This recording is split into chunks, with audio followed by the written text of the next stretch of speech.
Veterans lose their VA rating every single day, not because they did anything wrong, but because they didn't know how to protect it.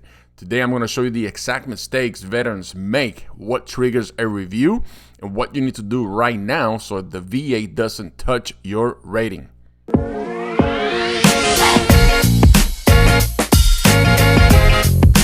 What's up, guys? Welcome back to Military Insider Show. Welcome back to the channel. If you are new here, my name is Ray and I help veterans understand the VA system, CMP exams, disability ratings, and all the changes happening right now. And if you want a deeper guidance, consider joining the channel membership where I post extra VA breakdowns, alerts, and give priority to responses to members, okay? All right, so today we're going to talk about something that scares a lot of veterans, protecting your VA disability rating. Whether you are 10%, 20, 30, 40, 50, even 70%, there are rules, okay? Timelines and triggers you must understand. So let's jump right into it, all right? Make sure you hit that like, drop a comment below. It helps the channel out, and that's what I'm trying to do, get to more veterans, all right? So let's start with the why veterans lose rating. All right, let's start with the truth, all right? The VA can lower your rating. They can, but only under certain conditions. Veterans lose rating because they don't understand what triggers a reevaluation, when the VA is allowed to reopen your file, how long you've had your rating, whether your condition is considered static, and whether you unintentionally gave the VA reason to look deeper. A lot of veterans think if I just stay quiet, nothing will happen, and you are completely wrong, all right? Sometimes silence is exactly what causes trouble, especially if the VA requests information and you don't respond at all.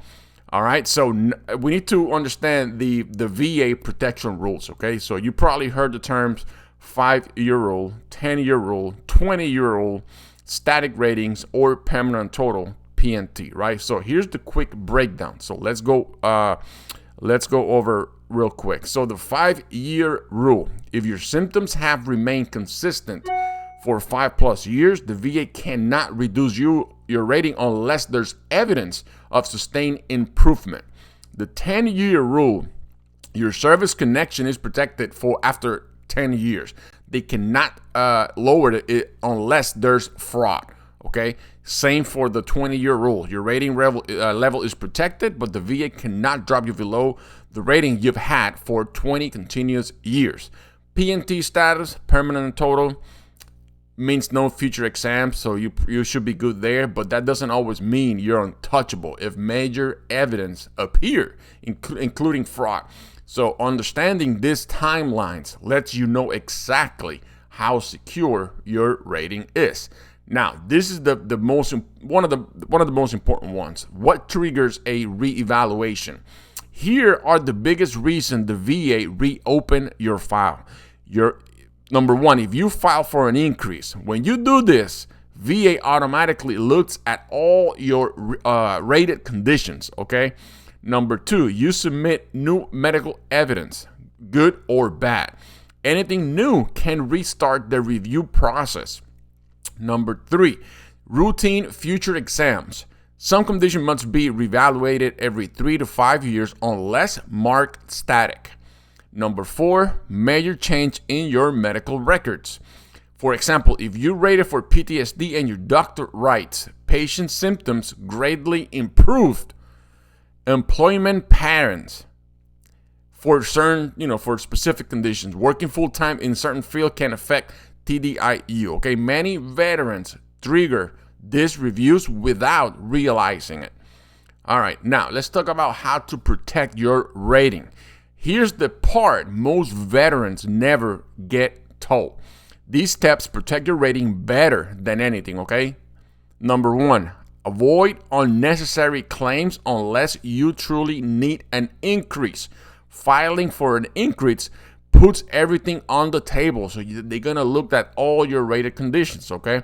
Keep consistent treatment records, okay? So you don't need weekly appointments, but you need documented patterns, okay? Never downplay your symptoms with doctor. Be honest, be specific, and be consistent. Number 4, attend to every CMP or review appointment. Do not miss your appointment. Missing a VA exam, that's the fastest way to get your rating reduced. Understand if your conditions are static. If not, request an update or second opinion from your doctor. Number 6, keep copies of everything. I cannot stress this enough. You need to keep copies of everything. Evidence protects you more than anything else, specifically in writing, okay? Don't post contradictory info in social media. Yes, the VA can review publicly available information, okay? So if you are PNT and you supposedly not able to walk, don't be posting stuff in social media or public platforms you running a 10K, okay?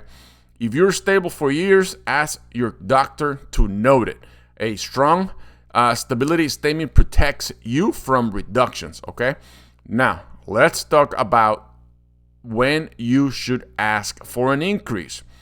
You should only request an increase if your condition has worsened, you need more medical documentation, your symptoms match the next rating criteria, you've had consistent medical evidence for months or years. Never file based on how you feel today. File based on patterns, okay? And by the way, if you want a deeper understanding on your VA rating, CMP exam prep, strategy, videos, and member-only breakdowns, join the channel membership and support the channel, okay? And you will get exclusive access to content I don't post publicly, okay? So protect your VA rating isn't about fear. It's about being informed. Drop a comment below what your rating are and what you're trying to protect, why you're trying to protect it right now. Don't forget to hit that like, hit that subscribe. It really helps the channel out.